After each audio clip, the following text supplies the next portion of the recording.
everybody, Punisher88 here, coming to you live once again with another edition of the Lame Supervillain of the Week. This week we're taking a look at a character who goes by the name of Noah Cutler, otherwise known as the Calculator. He made his first appearance in Detective Comics issue 463 in September of 1976, and was created by Bob Rozakis and Mike Grell.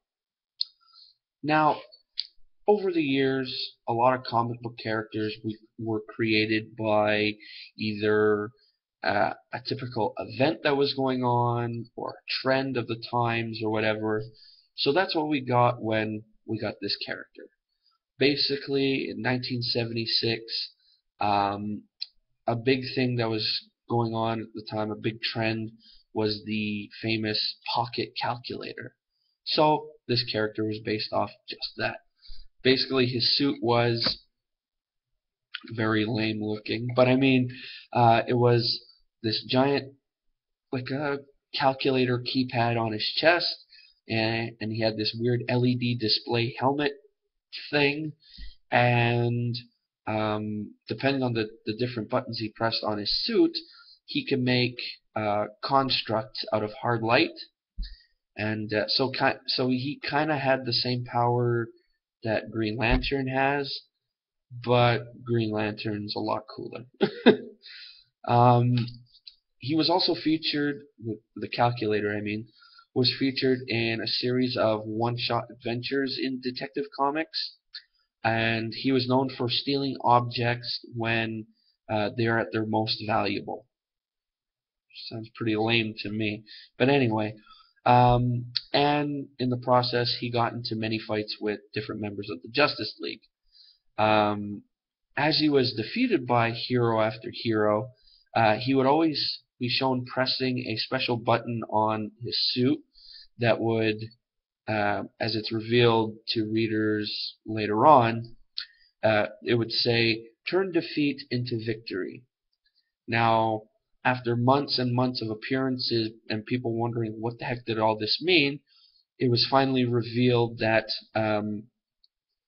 every time the Calculator would press this button, his suit would somehow analyze the powers or tactics of the hero defeating him, and it would effectively, I can't talk, inoculate him from ever being defeated by that hero ever again.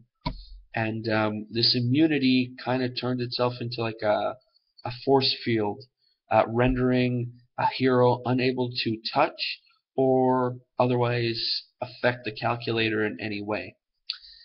This, of course, meant he could only be defeated by a new hero every time. But fortunately for the heroes who had already been beaten by him, they had tons of allies to go to. One other way that was revealed that the Calculator could be beaten was simply turning his own weaponry against him.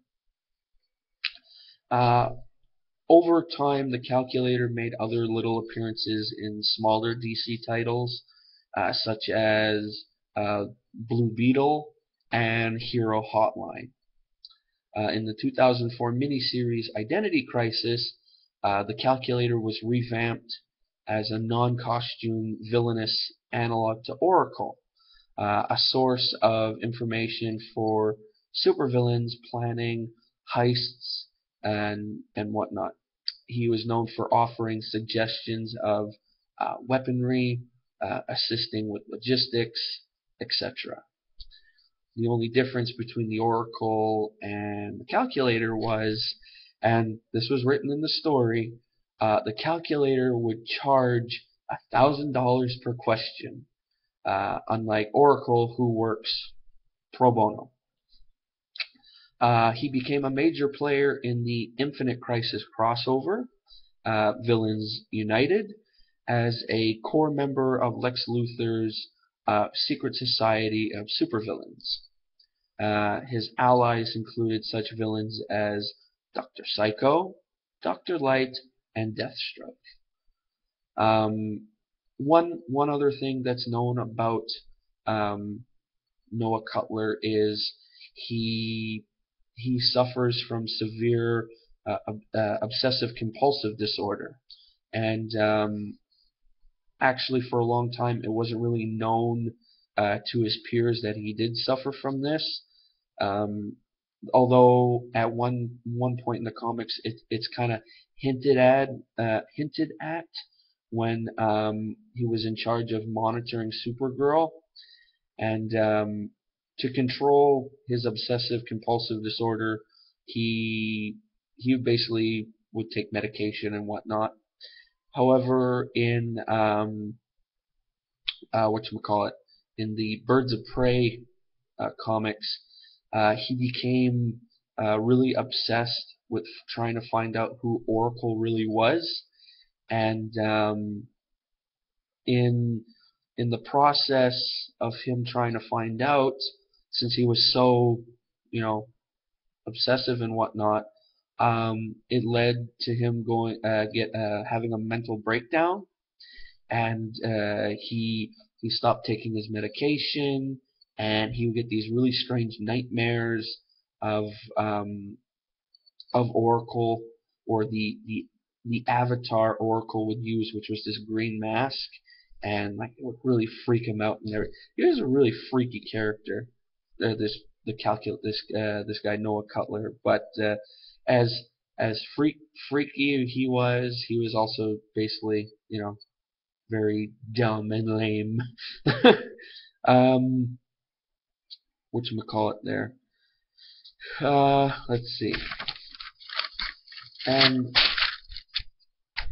in his and also in his attempt to actually find out who Oracle really is, I don't think it ever really led to anything. I don't think he ever did find out who she was. So yeah, so all that trying for nothing. um, some of the calculator's powers and abilities. Um, the calculator has a genius level intelligence, although he's a G. It kind of goes along the same lines of like when I did the last video about Stiltman. He was a genius and everything, but very dumb. Anyway, the calculator has a genius level intelligence, is a skilled manipulator and superb strategist. The calculator also has a vast array of criminal contacts, as I mentioned with Dr. Psycho, Dr. Light, and Deathstroke of all people. In his early career, Calculator has used a battle suit with a large calculator on the chest, or in the chest area. The computers in the suit can accurately predict the actions of any hero or even the Earth itself. Um, a projector in the helmet is linked to the suit and can create items by solidifying the dust in the air. Calculator no longer uses his battle suit, and its whereabouts are actually unknown. Same as Noah Cutler. I'm not 100% sure if he's actually ever made an appearance yet in the New 52.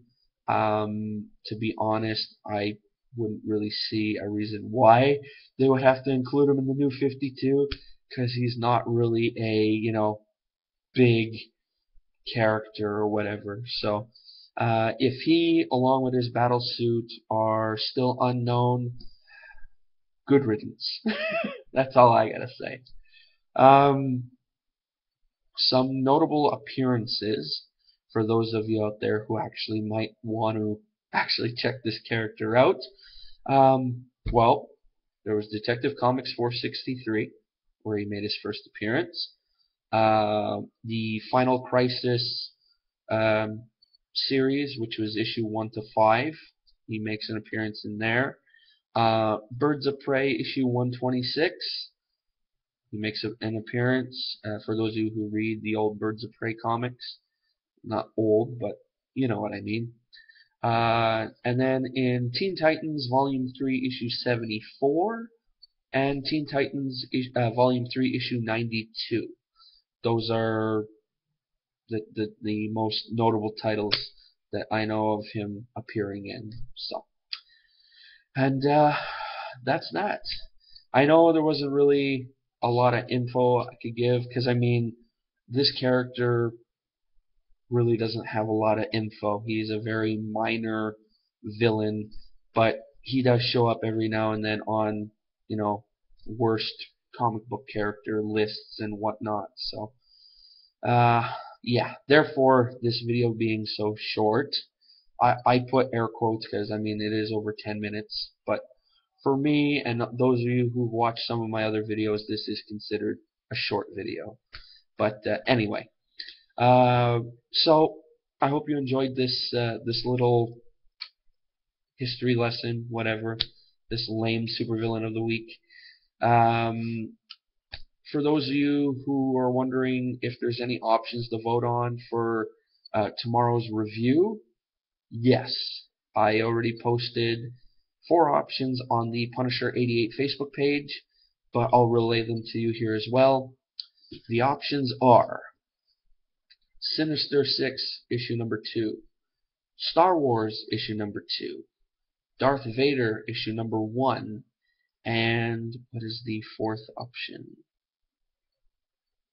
I forget. I apologize. But you have 3 of the 4 options. If you want to find out the other one, just head on over to the Punisher 88 Facebook page. The options are there. Go vote. And like I say to everyone, whichever book gets the most votes, that's what I review. So anyway, that's it for now. If you guys like this video, give it a like if you want.